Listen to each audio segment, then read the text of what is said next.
Senhor Jesus. Estamos, portanto, iniciando mais uma pré-aula desta feita, neste dia especial, relacionada à lição de número 9, conforme está o título aqui na lousa. Paulo censura a contenda entre os irmãos.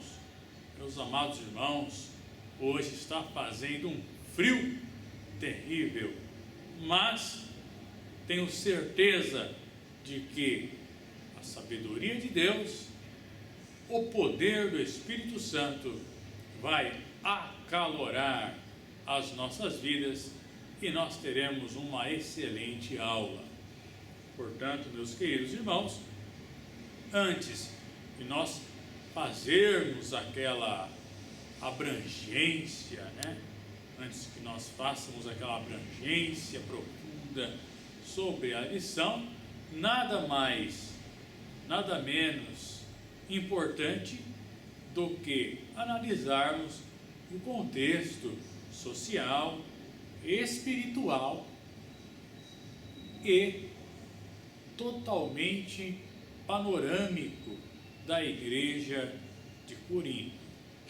Então nós vemos que o apóstolo Paulo, ele censurou, ou seja, ele admoestou, ele proibiu, ele criticou, ele foi contra a igreja de Corinto, contra o posicionamento dos coríntios no quesito contenda entre os irmãos. Pode estar parecendo agora um tanto difícil compreender, mas ao longo desta aula nós veremos que não é nada difícil.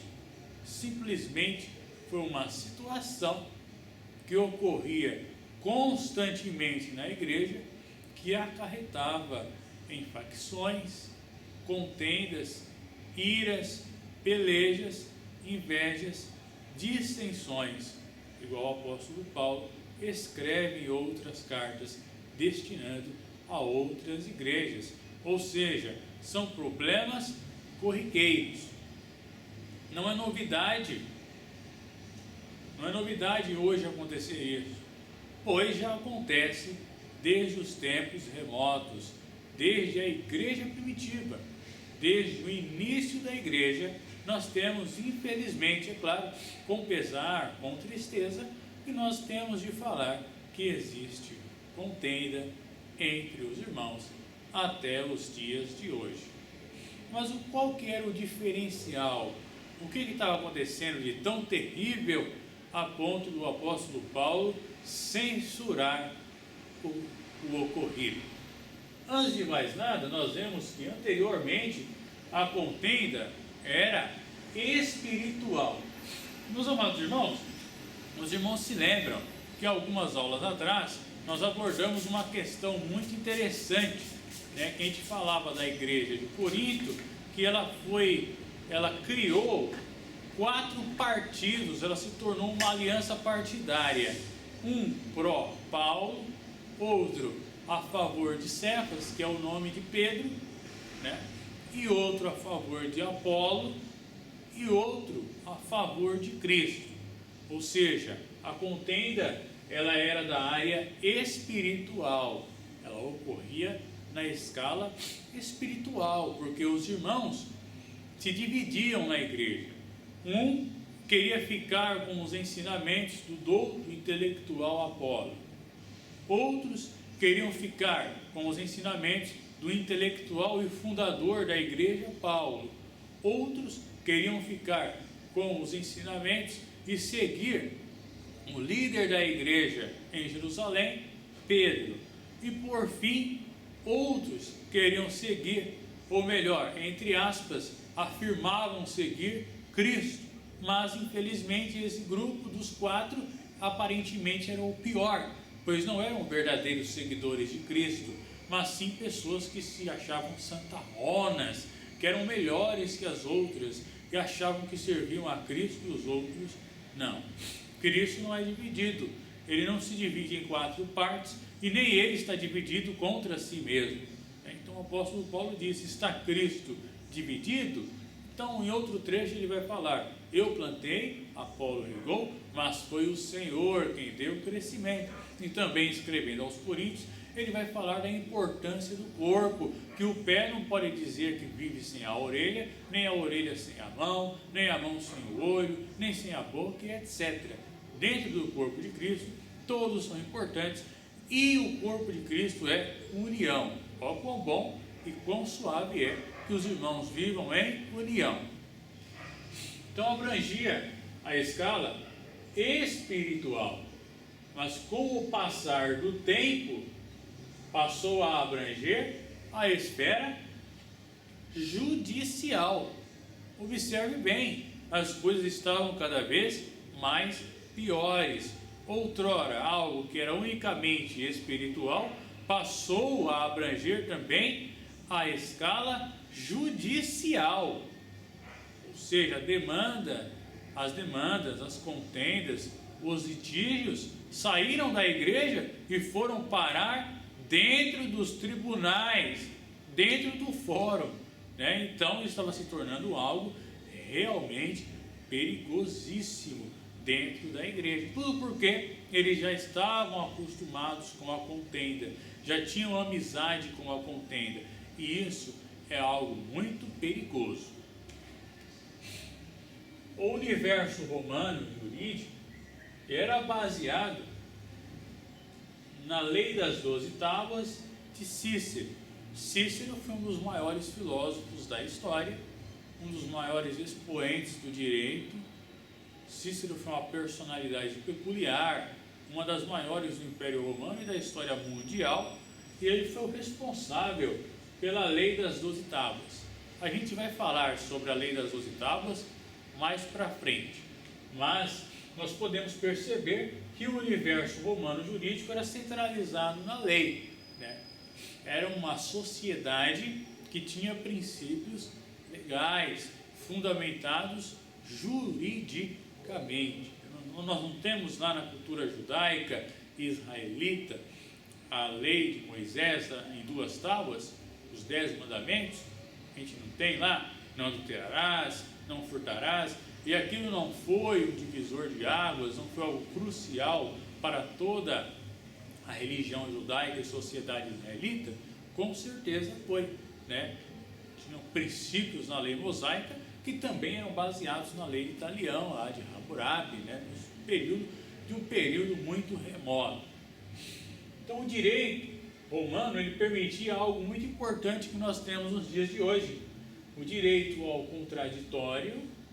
O que é contraditório? Contraditar é quando você dá a sua opinião, mas fulano de tal tem o direito de ser contrário a você e dar a opinião dele, por mais que seja divergente. E a ampla defesa, ou seja, advogado, se defender. Então o cidadão romano, ele tinha direito a isso. O próprio apóstolo Paulo foi um exemplo perspicaz disso, né? Lá perante Pórcio Festo, perante Félix e perante o rei Agripa. Os judeus levaram um advogado chamado Tértulo para acusar o apóstolo Paulo, mas ele, como cidadão romano, tinha direito à sua defesa. Posteriormente, quando ele ficou em Roma, ele ficou em prisão domiciliar por 2 anos, depois foi solto. Passado algum tempo, alguns acreditam que ele tenha ido à Espanha e tenha voltado novamente. Quando ele voltou, na primeira defesa, já na época do imperador Nero, ele diz: ninguém me ouviu em minha primeira defesa. Ou seja, ele se defendeu, ele tinha direito de defesa.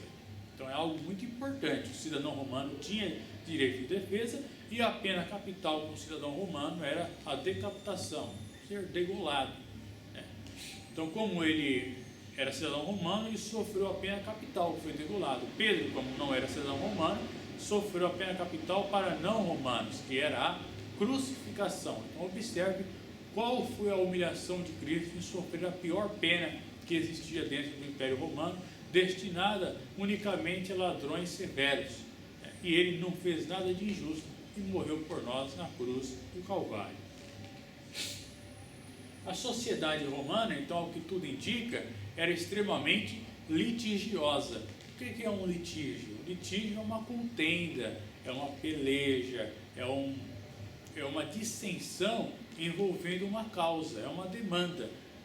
No litígio pode ser de várias maneiras. Tem litígio, por exemplo, quando uma pessoa hoje em dia ela vai se divorciar, quando ela está conversando com um advogado, ou com um conciliador, mediador, ou um estagiário ali da justiça gratuita, ele vai perguntar: o seu divórcio é consensual ou o seu divórcio é litigioso? O que é um divórcio consensual?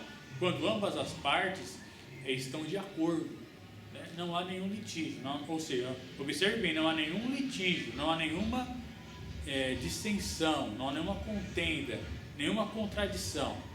As partes estão de acordo. Aí ele vai falar: o meu divórcio é consensual, já conversei, não há litígio e tal. Não temos bens a inventariar, nem nada. Aí quando você vai perguntar para outro cidadão, ele fala assim: não, meu divórcio é litigioso, porque eu quero me divorciar, separar judicialmente de minha mulher, só que ela não quer. Eu quero, mas ela não quer. Aí vai ter que ter uma citação e tal, então vai ser litigioso, porque um pensa de um jeito e outro pensa de outro, e não há acordo entre as partes, né? Então essa é a diferença de litigioso para consensual. Ou seja, na igreja de Corinto não havia consensualidade alguma, tinha muito litígio, e dentro do Império Romano também. Embora o modelo do direito romano tenha se espalhado pelo Ocidente e seja um dos alicerces do direito moderno, ou seja, o direito, tal foi a importância do direito romano, que ele se espalhou pelo Ocidente, ele foi uma das bases para o direito que existe hoje em diversos países, né? Brasil, aqui na América Latina bastante, Itália, França. A gente tem também o direito anglo-saxônico, países de língua saxônica, Estados Unidos, Canadá, etc, né? E ele foi um modelo e se espalhou pelo Ocidente. E ele é um dos alicerces do direito moderno, porque muitos países no mundo são baseados, têm como fonte o direito romano. O direito moderno está totalmente atrelado ao direito romano em diversos países, incluindo o brasileiro, conforme eu já falei. Vale ressaltar que eu mesmo não era 100% imparcial. O que é ser imparcial? É você julgar sem ter um lado, não pendendo para um ou para outro, não beneficiando um em detrimento de outro. E o juiz ele tem que ser imparcial, ou seja, ele não tem que favorecer um porque é pobre ou favorecer um porque é rico. Ele tem que agir de acordo com a lei, com os princípios legais. O apóstolo Paulo escreveu aos Romanos que o magistrado ele não é terror para as boas obras, mas para as más, sem suborno, sem corrupção, sem aceitar nada. Ele tem que julgar mediante a lei. Então a gente vê que, vamos supor, vamos trazer para um caso, uma situação atual. Vamos pegar um exemplo, por exemplo, do Sérgio Moro. Muitas pessoas falam: o Sérgio Moro foi parcial. O que eles querem dizer? Eu não estou falando que o Moro foi parcial, não, só estou dizendo um exemplo, né? Algumas pessoas falam: o Sérgio Moro na Operação Lava Jato foi parcial. Então eles estão querendo dizer que o Sérgio Moro ele julgou com o coração, com a emoção e não com a razão. Essa é a diferença do parcial para o imparcial. Eles estão querendo dizer que o Sérgio Moro na Operação Lava Jato ele favoreceu alguma parte porque aquilo lhe convinha ou estava de acordo com o seu posicionamento político, com as suas próprias ideias, com a sua própria emoção, não com a sua razão. É isso que eles estão querendo dizer. Agora, se eu falo o Sérgio Moro foi imparcial, eu estou querendo dizer o Sérgio Moro ele julgou de acordo com a lei e ele não favoreceu nenhum nem outro, nem favorecer uma pessoa em detrimento de outra. Ele agia em conformidade com a lei, não com as suas próprias convicções. Então essa é a diferença, tá bom? Só para a gente ter uma noção do que é ser imparcial e do que é ser parcial. Pois a jurisprudência, a gente vai falar mais tarde o que é jurisprudência, não era respeitada pelos seus representantes. Quem são os representantes da lei? Magistrados, juízes, advogados, promotores e etc. Então, a lei não há justiça sem advogado, não há justiça sem juiz e não há justiça sem promotor.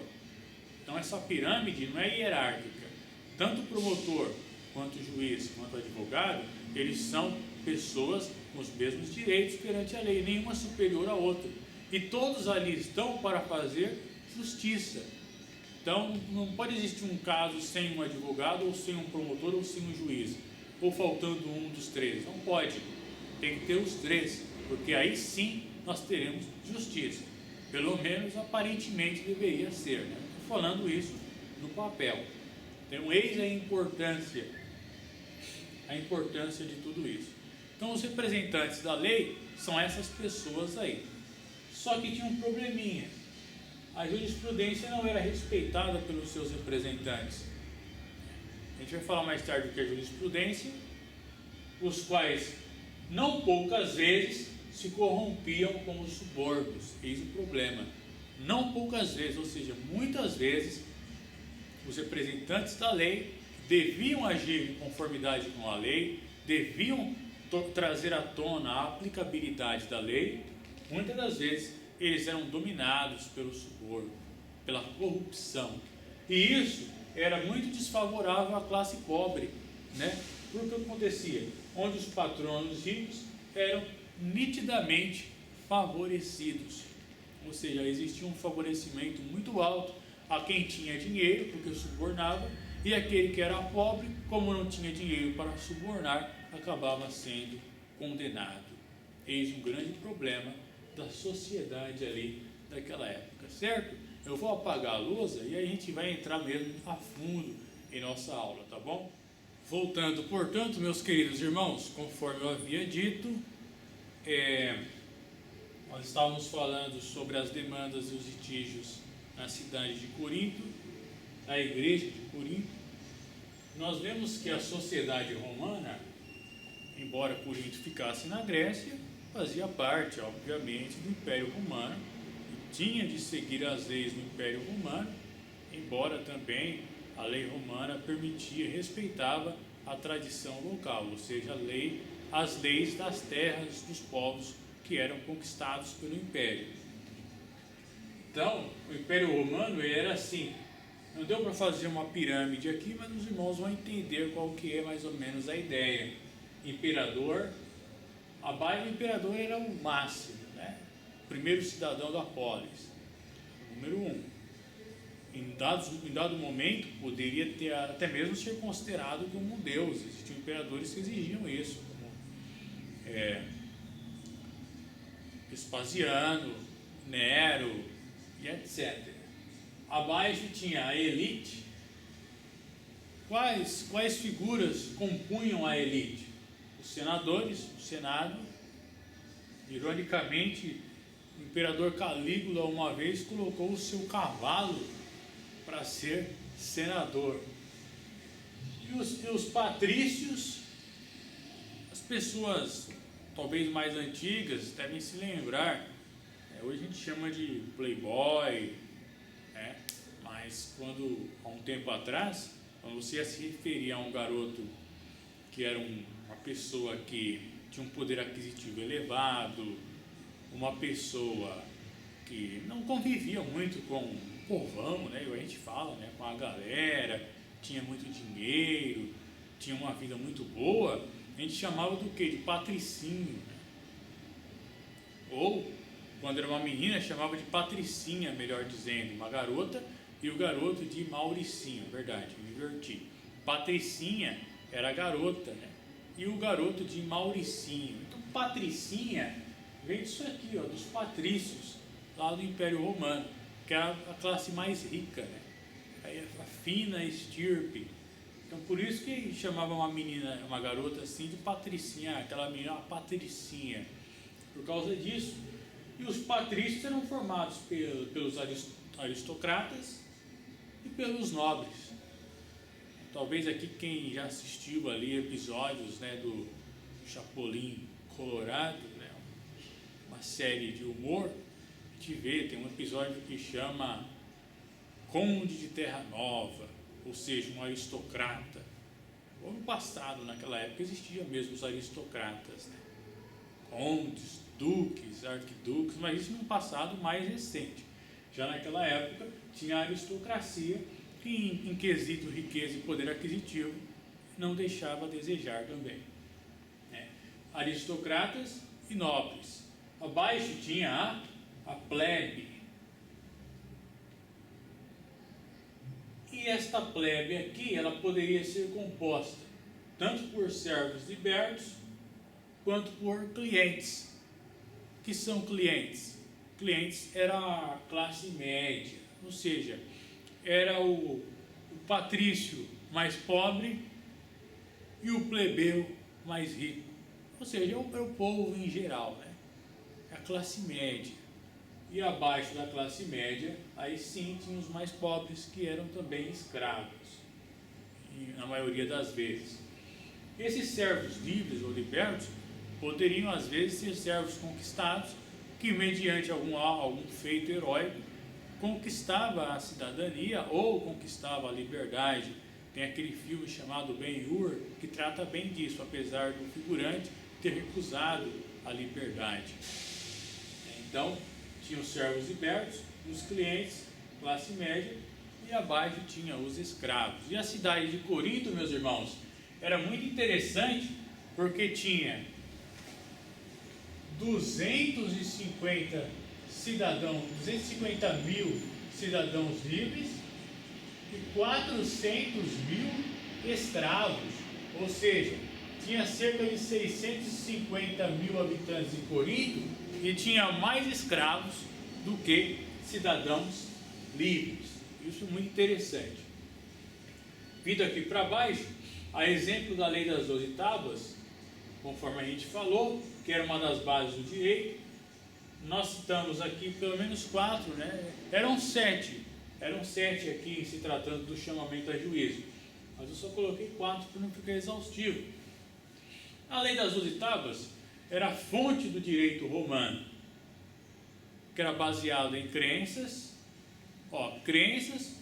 costumes, usos e costumes, leis e jurisprudências. Não se lembra que eu ia falar o que é jurisprudência? É o entendimento doutrinário dos tribunais, dos legisladores, dos representantes da lei. É o entendimento dos representantes da lei, melhor dizendo. E esse entendimento é doutrinário. Na nossa igreja, a gente não tem a nossa doutrina, tem os usos e costumes. Por exemplo, o homem geralmente não pode usar barba, a mulher geralmente não pode usar brinco e etc.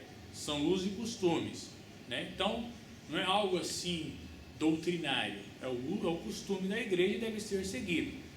Mas a gente também tem a nossa doutrina. Qual que é a doutrina da Assembleia de Deus?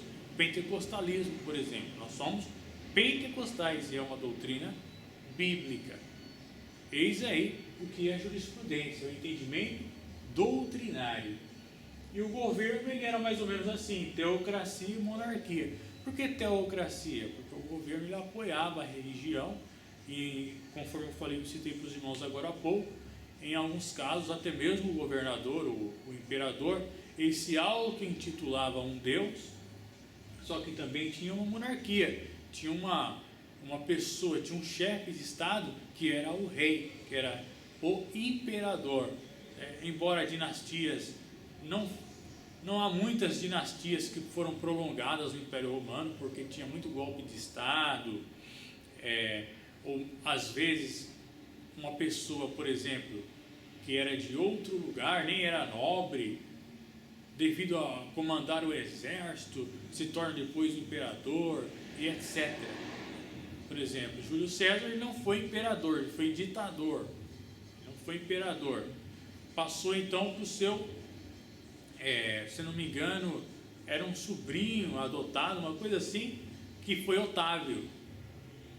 Mas quem reinou depois de Otávio não foi filho dele.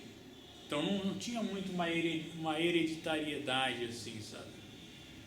Então depois de Otávio veio Tibério, depois veio Calígula, veio Cláudio, veio Nero, e por aí vai. O direito sagrado e o direito positivo. Então tinham leis que estavam totalmente atreladas ao mundo religioso, ao mundo sagrado, como por exemplo, posteriormente, quando o cristianismo foi perseguido, o entendimento era que os cristãos violavam a lei romana porque desprezavam os deuses romanos. Então, é o direito sagrado. E tinha depois o direito positivo, ou seja, o direito escrito, direito positivado em um código, que é aqui, por exemplo, a citação da lei das 12 tábuas, certo? Também nós tínhamos muita figura ali dos cônsules, procônsules, magistrados e etc. Mas daqui a pouco a gente entra nesse assunto. Então, é exemplo da lei das 12 tábuas, vamos lá. Do chamamento a juízo. Por exemplo, eu entrei com uma petição inicial contra fulano de tal, porque ele me roubou. Número 1, se alguém é chamado a juízo, compareça, mediante a lei das 12 tábuas. Número 2, se não comparecer, aquele que o citou, tome testemunhas e o prenda. Então, por exemplo, se eu chamasse você a juízo, você foi citado, uma carta, foi citado por uma carta, por um edital, e você não compareceu, naquela época eu tinha direito de, com testemunhas, ir até a sua casa e te prender. Se procurar enganar ou fugir, o que citou pode lançar mão, segurar o citado. Ou seja, se uma pessoa procurava me enganar ou fugir, eu, como citei ele, tinha direito de ir às vias de fato, segurá-lo e prendê-lo, para que ele não escapasse. Se uma doença ou velhice o impede de andar, o que citou lhe forneça um cavalo. Se a pessoa que eu citei não poderia comparecer porque estava muito velha, não estava podendo andar ou estava doente, ele tinha que me fornecer um cavalo. Ou melhor, eu que citei tinha que lhe fornecer um cavalo, ou seja, eu tinha que levar um cavalo até ele, fazer ele montar no cavalo para que ele viesse comparecer ante o tribunal. Olha só que coisa interessante. Então nós tínhamos muito a figura do cônsule naquela época.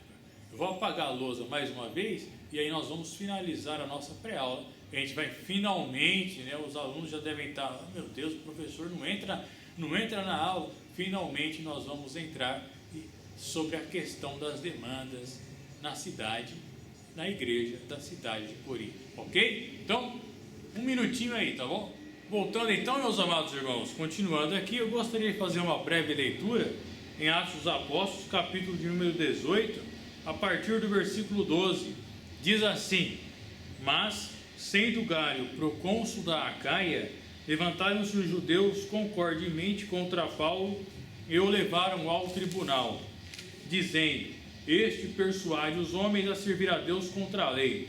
E querendo Paulo abrir a boca, disse Galho aos judeus: se houvesse, ó judeus, algum agravo ou crime enorme, com razão vos sofreria. Mas, se a questão é de palavras e de nomes e da lei que entre vós há, vede-o vós mesmos, porque eu não quero ser juiz dessas coisas. E expulsou-os do tribunal. Então todos os gregos agarraram Sóstenes, principal da sinagoga, e o feriram diante do tribunal. E a Galho nada destas coisas o incomodava. Vemos, portanto, um exemplo clássico da aplicabilidade do direito romano naquela sociedade, certo? Agora nós vamos voltar aqui aos litígios em Corinto. Então, litígios colocava irmão contra irmão. Irmão contra irmão é igual a escândalo. E Jesus disse o quê? Ai daquele de quem, por mim, vier o escândalo. Então, aquele que escandaliza o meu nome, ai daquele. que faz isso. Portanto, não devemos ter litígios contra os nossos irmãos. Conforme eu disse, o litígio pode ser de diversas maneiras. É uma contenda, é um desacordo, é um agravo, é um pensamento que não chega a nenhum tipo de acordo. Por exemplo, Piauí e o Ceará. Tem um litígio fronteiriço entre Piauí e Ceará. Tem alguns quilômetros e hectares de terra que o Piauí fala que é dele, mas o Ceará fala não, é meu. E até hoje não foi solucionada esta demanda. Provérbios 13:10 fala que a contenda ela provém do orgulho. Passamos, portanto, esta leitura em Provérbios capítulo 13, versículo 10. Vejamos o que o grande Salomão vai nos falar. Da soberba só provém a contenda, mas com os que se aconselham se acha a sabedoria. Ou seja, onde há diálogo, onde há conciliação, mediação, nós achamos sabedoria. Mas aqueles que são soberbos, deles só vem contenda. Tiago capítulo 4, versículo 1 vai falar que a origem das guerras, sobre a origem das guerras e das contendas. Vejamos o que vai dizer Tiago, o apóstolo, irmão do Senhor Jesus, a respeito de contendas. Olha só o que ele vai falar. De onde vêm as guerras e pelejas entre vós? Porventura não vem disto, a saber, dos vossos deleites, que nos vossos membros guerreiam? Cobiçais e nada tendes, matais e sois invejosos, e nada podeis alcançar, combateis e guerreais e nada tendes, porque não pedis. Então a gente vê que grande parte da demanda não é nem sobre causa justa, mas é sim cobiça, inveja. Tito capítulo 3, versículos 8 ao 10, vai falar sobre o evitar as discussões. Vejamos o que o apóstolo Paulo vai encomendar a Tito, seu discípulo, sobre discussões. Fiel é a palavra, e isto que deveras afirmes, para que os que creem em Deus procurem aplicar-se às boas obras. Estas coisas são boas e proveitosas aos homens. Mas não entres em questões loucas, genealogias e contendas, e nos debates acerca da lei, porque são coisas inúteis e vãs. Ao homem herege, depois de uma e outra admoestação, evita-o. O apóstolo Paulo é claro em dizer que não devemos entrar em contendas, em debates acerca da lei. Filipenses 2:3 diz que nada façais por contendas. Vejamos o que o apóstolo Paulo vai recomendar à igreja de Filipos, capítulo 2, versículo 3. Nada façais por contenda ou por vanglória, mas por humildade, cada um considere os outros superiores a si mesmo. Não atente cada um para o que é propriamente seu, mas cada qual também para o que é dos outros. A igreja primitiva, as pessoas doavam os seus bens, e em Corinto estavam pelejando pelos seus bens. Olha só a diferença. Eles partilhavam os bens e aqui estavam entrando em questão judicial. Filipenses 2,14. Evite murmurações e contendas. Fazei todas as coisas sem murmurações nem contendas. Mateus capítulo 5, versículo 6. Fome e sede de justiça. Ou seja, meus irmãos, o apóstolo não está dizendo que quando você tem razão e tem direito, você deve abandonar. Não é isso.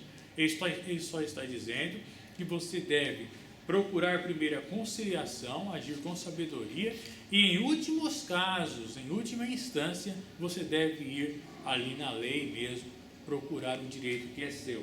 Se é seu, você merece, você é digno disso. Mas primeiro tente conciliar, mediar, certo? Mateus capítulo 5, versículo 6. Olha só o que Jesus vai falar. Ele vai dizer assim: bem-aventurados que têm fome e sede de justiça, porque eles serão fartos. Meus amados irmãos, vamos agora abrir ali rapidinho na carta a Filemon. Rapidinho, olha só o que vai dizer. Só tem um capítulo. Ele diz assim: peço-te, no capítulo 1, versículo 10, peço-te por meu filho Onésimo, que gerei nas minhas prisões, o qual no outro tempo te foi inútil, mas agora a ti e a mim muito útil.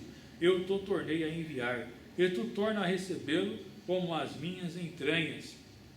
Eu bem o quisera conservar comigo, para que por ti me servisse nas prisões do Evangelho.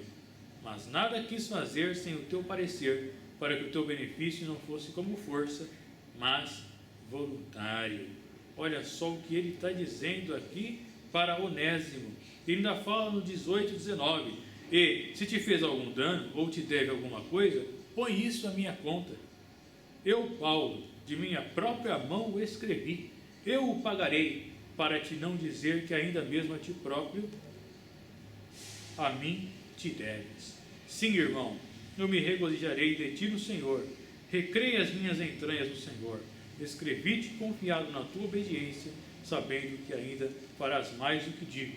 E juntamente prepara-me também pousada, porque espero que pelas vossas orações vos hei de ser concedido. O apóstolo Paulo está escrevendo a Filemão, que era seu amigo, que era um cristão, era um rico senhor, possuía muitos servos, a respeito de Onésimo.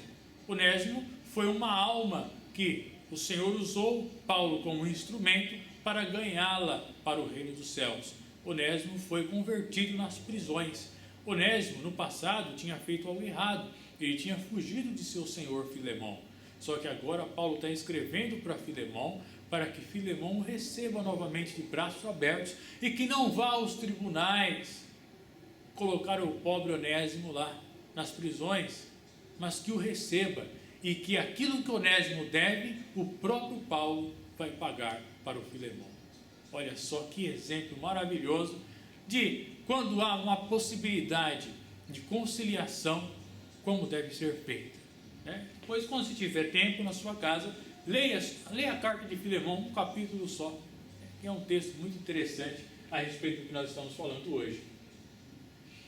Nós temos muitos outros textos, Romanos 12, 19, Salmo 94, 1, Naum 1, 2, 2 Timóteo 4, 8, Lucas 12, 13, nós vamos ver aqui só dois.